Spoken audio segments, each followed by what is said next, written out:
Okay, so hey everyone, my name's Brian Marsh, and I've got a little spreadsheet that may help some of you calculate your PBQ for the month for you, especially if you've got larger teams.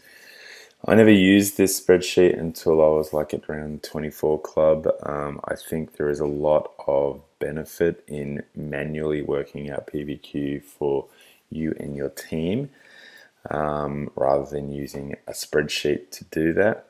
It's like learning the foundations before kind of trying to automate it. So I'm going to show you how it works, and hopefully it's beneficial to some of you. So the first thing you need to do is log into your Juice Plus Virtual Office, and you're going to getting a My Team data, former reports.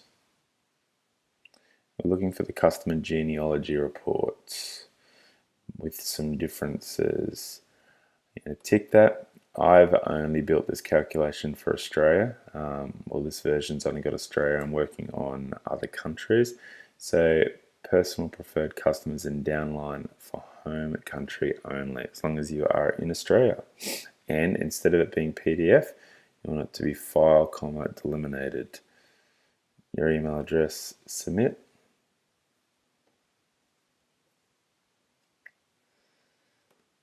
Check your emails. That's not the version.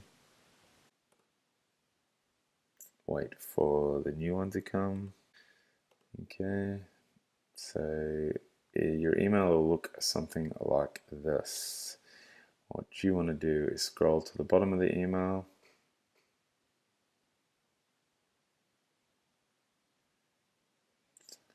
grab the text file, and download the text file.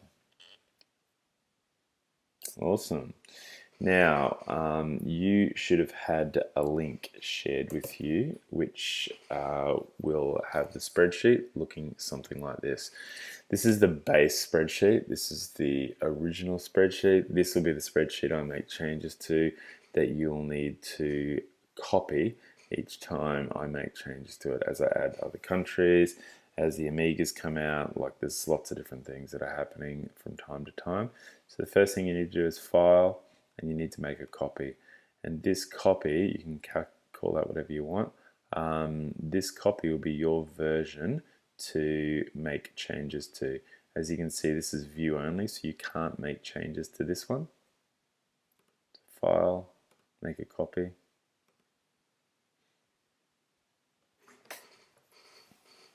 Okay, now the job is to import your data into it. So, and this may take some time the first time you do it. So what we're going to do is File, Import. We're going to go to Upload. That'll be an older version. Select the file from your computer. That's, I know by the date stamp that is the one that I have just downloaded.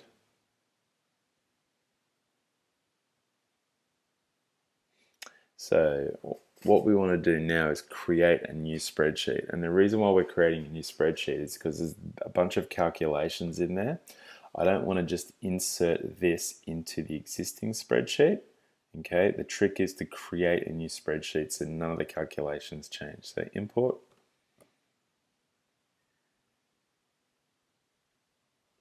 I want to open, so file imported successfully. I want to open the new spreadsheet. Bunch of data once it stops loading. Okay, now I want to copy all of the data. So the easiest way to do it is I just hit this little box up the top here, highlights everything. Command C if you are on a Mac. I think it's something Control C maybe if you are on a PC. Now we want to go back to our spreadsheet that we're working on. Cancel that.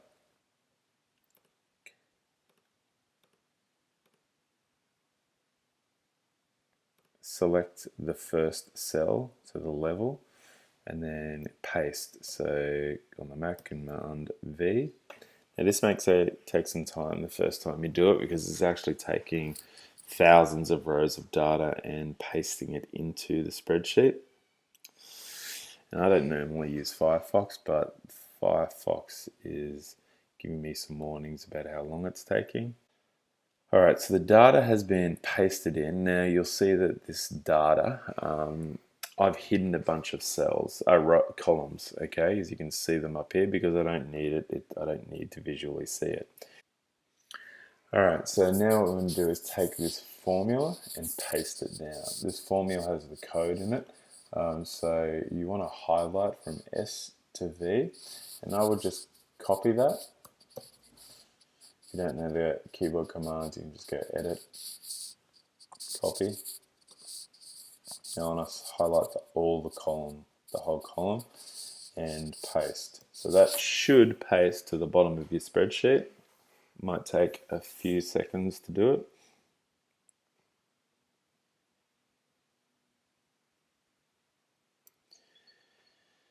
Working. Cool. And then I can just test that by command down, and it's added it way past the number of customers I have, which is cool. So go back to the top. Awesome. So now I'll explain how it works. Down on V is the calculation of points. So what the spreadsheet does is it works out the next shipment date, okay, and finds the day of the month. Okay, so the next shipment date for this first order is the 15th. Okay, and then it just prints into column S the day of the month. Okay, doesn't worry about the year, the month, anything else. Then it's a bit messy, this formula, but it was quick to not quick, but it's just the way I've worked it out. So anyway, and then I've printed the day of the month. So today's date, okay, being the 23rd. And then again, I've pulled the day out. And then I have got some smarts in here, if then else statements. So if today's date is past the date of this, so if today's date is before the date of shipment, it'll give you a calculation. So it hasn't been charged yet, okay, and hasn't been shipped for the month. If it's past it, it means it's already in your download PBC report, and it won't print it here. So for example, I can then find a teamie that I'm looking at, okay, I can highlight her, and then looking at the sum down the bottom, it'll tell me there's still 185.5 to be charged, okay, for the month. So I add that figure to the downline growth report, and it'll tell me, unless there's any cancellations, that's what her PBQ for the month will be. It will print false if it's a distributor, and it will also print false if it's cancelled. So we know that if it's cancelled, it's still being charged for the month, okay, but only up until the next shipment date. So that's where this system, there's no way for me to work that out at the moment in this report. So for example, for Jody, she's got a cancellation there. It's still showing in the downline growth report, so it must be, I think, and I'm not 100% sure, that it could still be within the 4 months. The only way to work out what that value of that order is to go in and do a customer order analysis, which is a little bit time consuming if you have a big team, you're trying to work it out. So at the end of the day, this just will calculate. You can go through, find your team. So for example, if I want to find, oh no, who's a team? So if I wanted to find team, I could search for that team member and then use the arrows, and it will find them within the report. Or you could just go looking for your team and then again just grab their values and count them up. Okay, so that's how I use the report. Again, I want to reiterate, I think it's really powerful or important that people learn the basics first. So I would be giving this out to absolutely everyone. And just to cover back over things, this only works for Australia. I will add New Zealand, even though it says New Zealand there, that is not correct. It's only Australia. Here are the points of them. So these are the new points, these are the old points, this is the code. The formula will search for the code in that spreadsheet and then add in the points. Okay, so again, you just use this to gauge. It's not 100% accurate in a sense that you don't know who has cancelled and when they're being charged, if it's already in the downline growth report or if it's not. But I would go through here, get the calculation. I would use another spreadsheet to then add the two together. So the downline growth and the what's still to be charged, pencil it next to the person's name, and then I can kind of monitor how they're going throughout the month. The system also checks for 4I. So if it's an upfront order, it won't be included because it'll already be in the downline growth report by the time it's added to the customer genealogy report. And it also looks for cancellations, inactive and rescheduled. So it's fairly accurate in that sense.